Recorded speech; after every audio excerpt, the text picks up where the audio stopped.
Paham ya? Karena Allah itu nggak pakai alat, ya tidak akan pernah terjadi perubahan atau kerusakan dalam kalamnya Allah Subhanahu wa Ta'ala. Dan kalamnya Allah itu tanpa huruf, tanpa suara, dan tanpa lafaz. Kalau kita kan ada suaranya, kita dengar kalam kita nih. Kalau kita tulis adalah ada hurufnya.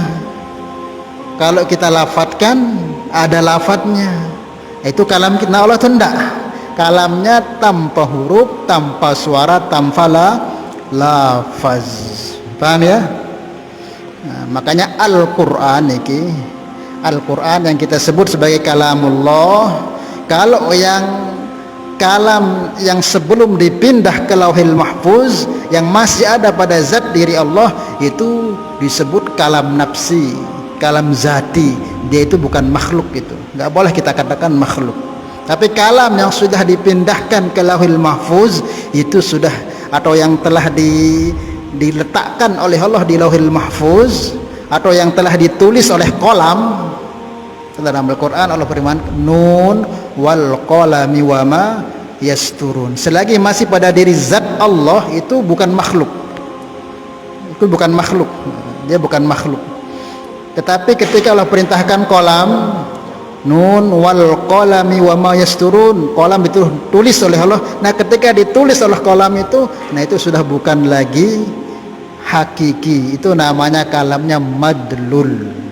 Kalam yang sudah bisa ditulis dan bisa dibaca. Kan Al-Quran ini ada 3 tahapan diturunkan oleh Allah. Ada yang pertama, Allah pindahkan dari zatnya itu ke Lauhil Mahfuz. Dalam Al-Quran Allah firmankan, innahu laqur'anun karim fi lauhim mahfuz.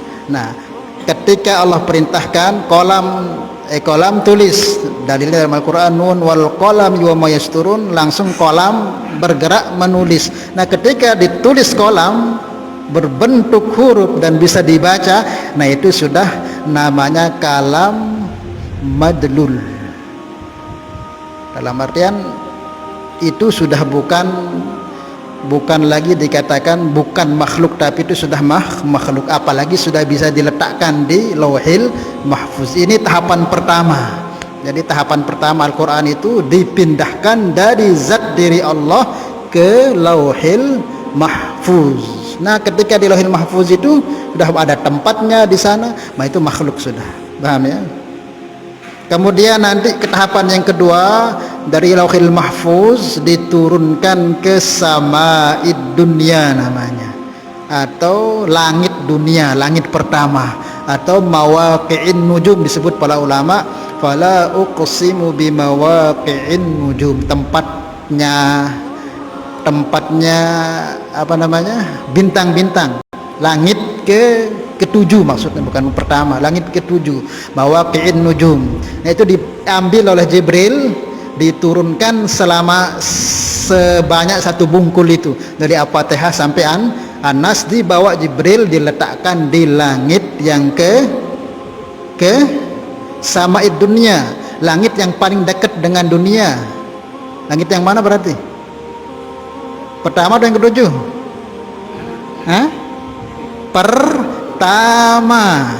Kan pertama, kedua, ketiga, keempat sampai ke-7. Berarti Sama'id Dunya maksudnya langit yang berdekatan dengan dunia, berarti langit yang pertama. Dipindah, dibawa Jibril, ini kalamku yang telah aku perintahkan ke kolam untuk menulisnya di Lauhil Mahfuz itu, kamu bawa semuanya turun ke Sama'id Dunya, ke langit dunia, yaitu langit yang ke-7 yang paling dekat dengan yang ke pertama, yaitu yang paling dekat dengan bumi, disebut mawaqi'in nujum, tempatnya bintang-bintang itu. Maka dibawa. Nah, itu jumlahnya 30 juz itu yang diturunkan di malam Lailatul Qadar. Jadi inna anzalnahu fi lailatul qadar, sesungguhnya kami menurunkan Al-Quran di malam Lailatul Qadar. Maksudnya Al-Quran yang langsung 30 juz itu diturunkan oleh Jibril, diletakkan ke langit pertama. Kemudian tahapan ketiga diturunkan dari langit yang pertama menuju ke dunia, yaitu kepada Nabi Muhammad. Nah ini enggak langsung 30 juz, enggak.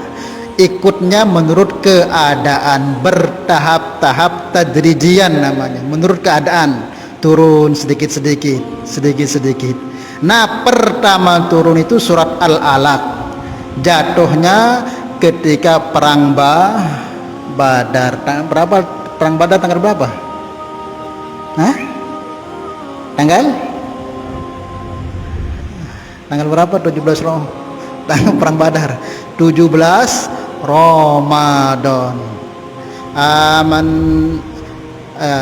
Wa ma anzalna ala abdina yaumal furqan yaumal taqal jam'an. Ketika kami turunkan ke atas hamba kami itu Muhammad, yaitu yaumal taqal jam'an, di saat bertemunya dua pasukan besar, yaitu pasukan muslim dan kafir di perang Badar. Jadi perang Badar ini disebutkan perang terbesar yang pernah ada di dunia ini. Padahal cuman berapa? Sahabat sama Rasulullah itu dihitung semua 313, orang kafir ribuan, tapi dikatakan perang yang sangat-sangat besar yang pernah terjadi di dunia. Bukan karena dilihat jumlah manusianya, enggak, semua ikut perang di sana. Bukan manusianya, malaikat pun turun semua untuk ikut perang. Dari rombongan orang kafir, setan, iblis, semua yang kafir itu ikut perang. Jadi makanya dikatakan perang terbesar yang pernah terjadi di dunia, yaitu perang Badar. Karena bukan hanya melibatkan manusia, malaikat turun. Berapa Allah turunkan malaikat di saat itu? Pertama 5.000, ditambah lagi 100.000. Makanya dikatakan perang besar. Nah disitulah pertama ayat Al-Quran diturunkan di 17 Ramadan, itu surat Al-Alaq. Maka kita merayakan nuzul Quran itu kapan? 17 Ramadan atau malam Lailatul Qadar? Hah? 17 Ramadan berarti kita merayakan turunnya Al-Quran ke Nabi Muhammad ayat pertama. Kalau yang satu bungkul itu enggak tahu kita pastinya, pasnya itu enggak tahu kita, karena disebutkan malam Lailatul Qadar. Sementara malam Lailatul Qadar itu kan malam ganjil, mulai dari 21 sampai 29. Jadi mungkin 21, mungkin 23, mungkin 25, mungkin 27, mungkin 29. Karena kita bingung mana tempat pastinya, yang penting malam Lailatul Qadar. Maka yang kita rayakan itu sudah yang 17 Ramadan gitu. Tapi kalau merayakan malam Lailatul Qadarnya itu ya terserah juga, enggak apa-apa. Paham ya? Nah itu yang diturunkan. Nah Al-Quran yang sebelum dipindah dari zat diri Allah, ditulis oleh kolam, kemudian diletakkan di Lauhul Mahfuz. Nah yang masih pada diri zat Allah itu namanya kalam zati, bukan makhluk itu.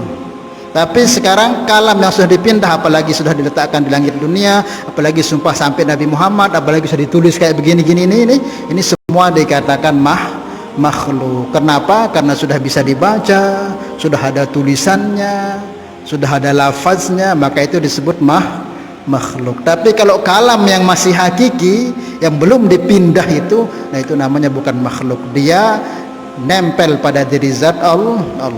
Paham ya? Jadi seperti itu. Penting juga kita pahami, karena kalam Allah itu qadim.